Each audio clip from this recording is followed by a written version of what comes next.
1, 2, 3, 4, 5, 6, 7.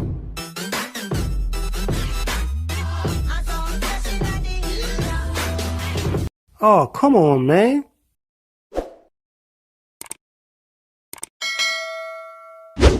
Assalamualaikum warahmatullahi wabarakatuh. Salam sejahtera untuk kita semua. Di sini kami dari kelompok 1 akan mempresentasikan proyek kami, yaitu pH meter detektor dengan Arduino yang berfungsi untuk mengukur nilai pH dari suatu larutan.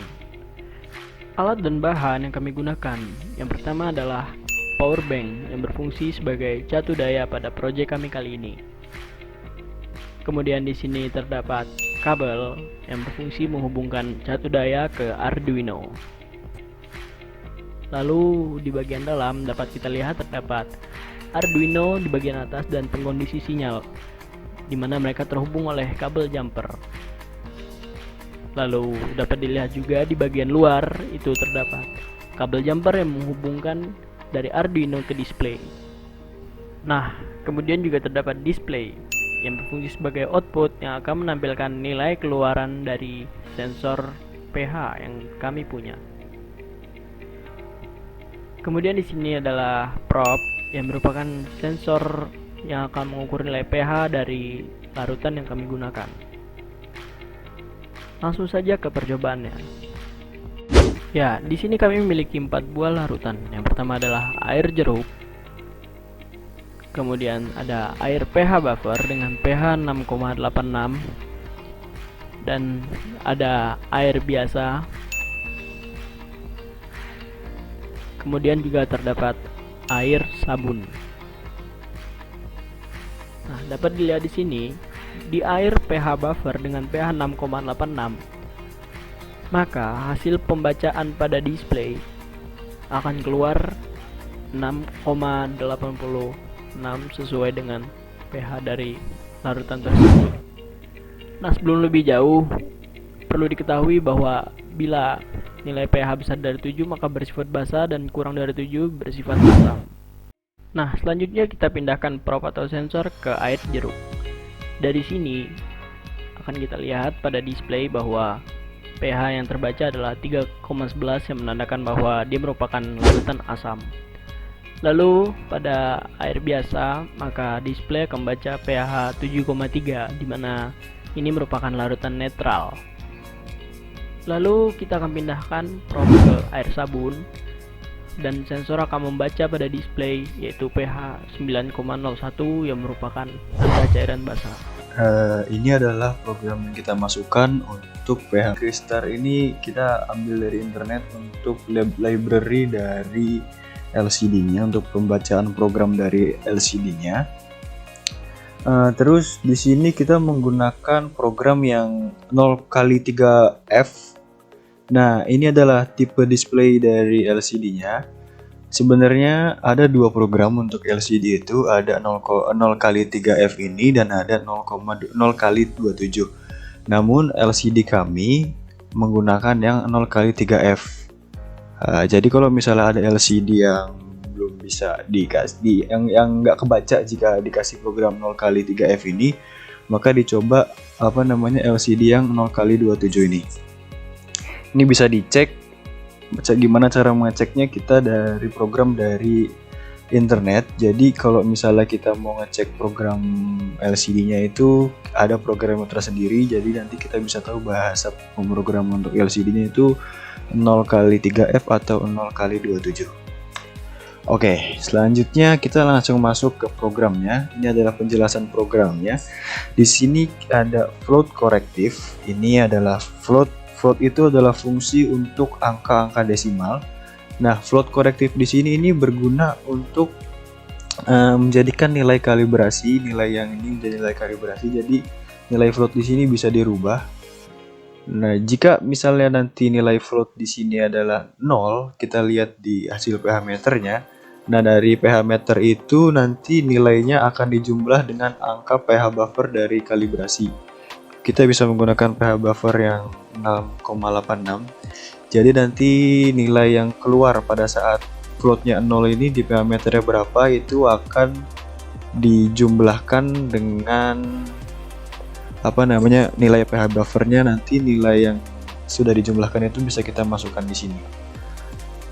Oke, selanjutnya kita masuk ke float rata-rata. Ini float rata-rata ini sebagai area transit yang digunakan dalam perhitungan. Di sini ada fungsi integer. Integer di sini adalah untuk menyimpan data dalam 2 byte. Biasanya byte-nya itu berupa 16 bit. Nah, ini tabel penyimpanan. Di sini penjelasannya tabel penyimpanan untuk 10 pembacaan berurutan. Selanjutnya di sini menggunakan integer lagi. Di sini ada byte index ini. Byte ini gunanya untuk data-data yang akan dibaca dari integer ya, yang akan disimpan oleh integer. Lalu di sini ada fungsi float lagi, sama penjelasannya dengan fungsi float yang di awal untuk menyimpan nilai-nilai yang berupa angka desimal. Kita langsung ke void setup. Void setup itu adalah untuk menjalankan program pertama kali. Jadi program yang pertama kali dijalankan adalah void setup dengan serial begin. Serial begin di sini adalah untuk menentukan kecepatan pengiriman atau penerimaan data ke port serial ya. Jadi dia ini kecepatannya BPS, yaitu baud per second. Di sini kita menggunakan 9600. Lalu di bawahnya ada LCD begin, di mana LCD ini akan dimulai dengan tampilan karakternya 16 karakter dengan 2 baris, dan di sini juga bisa untuk menyalakan pencahayaan latar belakang. Lalu di sini kita menggunakan fungsi for. Fungsi for itu untuk melakukan pengulangan kode dalam kurung kurawal. Dari program yang kurung kurawal. Jadi for ini untuk integer, untuk penyimpanan data. Jika i sama dengan 0, kalau i lebih kurang dari 3, maka i akan ditambah. Di sini ada perintah untuk LCD backlight dengan delay-nya 250. Delay ini adalah waktu yang dibutuhkan sebuah program untuk menampilkan ya, atau kalau misalnya pakai LED, delay ini bisa dilihat telah berkedipnya. Di sini LCD no backlight, delaynya 250 juga. Lalu ada LCD backlight, ini untuk latar belakang yang menyala ya. Dan LCD kursor ini untuk memposisikan kursor di awal baris pertama, ini karakter 0 dan baris 0. Jadi kursor ini adalah untuk penempatan angka-angkanya di LCD. Jadi kalau misalnya kita mau ini 0,0 ini adalah jadi paling kiri, bisa disesuaikan dengan keinginan masing-masing. Lalu di sini ada LCD print. LCD print itu untuk pembacaan supaya kelihatan di LCD-nya gitu. Pembacaannya itu bisa kelihatan di LCD, pokoknya gitu aja. Sini kita menggunakan sistem segera. Ini bisa diganti ya sebenarnya. Ini bisa sistem segera atau sistem akan dimulai. Itu bisa nanti kita ganti sesuai keinginan kita. Terus di sini ada serial print 1N. Ini adalah untuk perpindahan baris untuk print yang atasnya gitu. Nah, delay di sini adalah waktu ya, sama kayak yang di atas tadi penjelasannya. Lalu kita masuk ke void loop. Void loop itu apa sih? Void loop itu adalah program yang dijalankan setelah void setup ini selesai dan dilakukan secara berulang sampai jatuh daya dilepas. Jadi dia program yang terus diulang sampai jatuh dayanya dilepas gitu. Nah, ini loop pembacaannya nih menggunakan fungsi for. Ya, yang seperti saya bilang tadi untuk melakukan pengulangan kode. Nah, di sini ada untuk pengulangannya indeks sama dengan 0. Jika indeks kurang dari 50, maka indeks akan ditambah. Ini untuk loop pembacaannya 50 kali berturut-turut ya.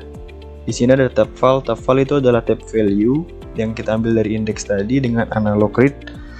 Analog read ini untuk membaca keluaran voltage dari si sensornya ya. Dia membaca kalau misalnya 0 volt itu hasilnya dibaca sama dia 0, kalau misalnya 5 volt atau paling maksimal itu 1024. Nah, pengurutan loop ini bisa menempatkannya secara berurutan dari yang rendah sampai yang tertinggi. Kita menggunakan fungsi for lagi untuk indeks sama dengan 0. Jika indeks kurang dari 49 maka indeks akan ditambah. Untuk for ini indeks 1 sama dengan indeks plus 1. Jika indeks kurang dari 50 maka indeks juga akan ditambah. Jika tab value-nya dari indeks ini lebih besar dari tab value indeks yang kedua ya. Yang satunya.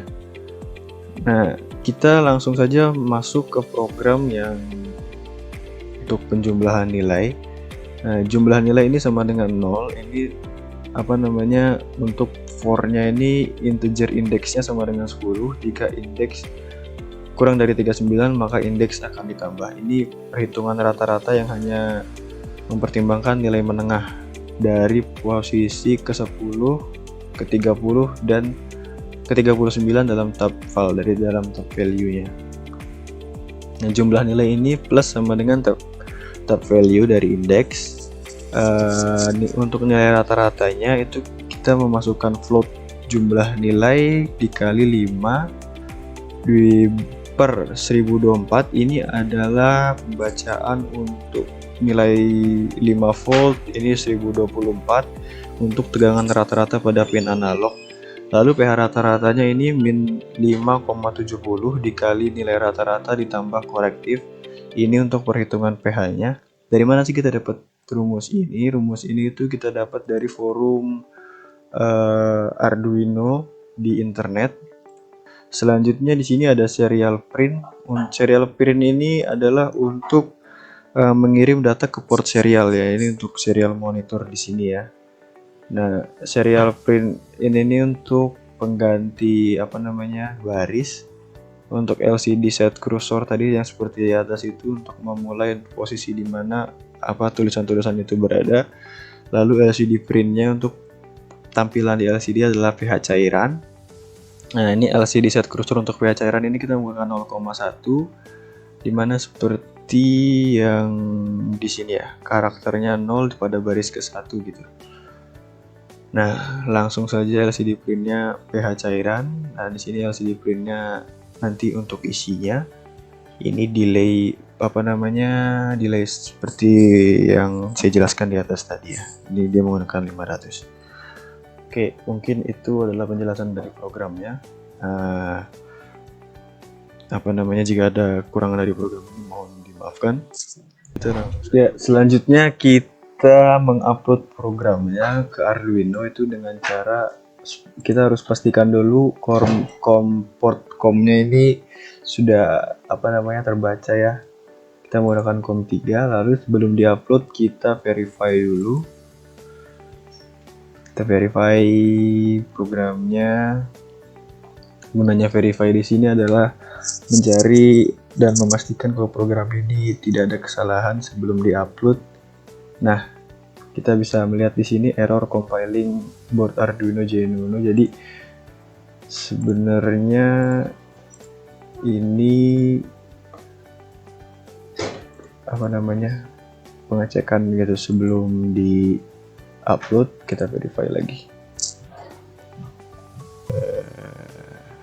Kita tunggu compiling sketch.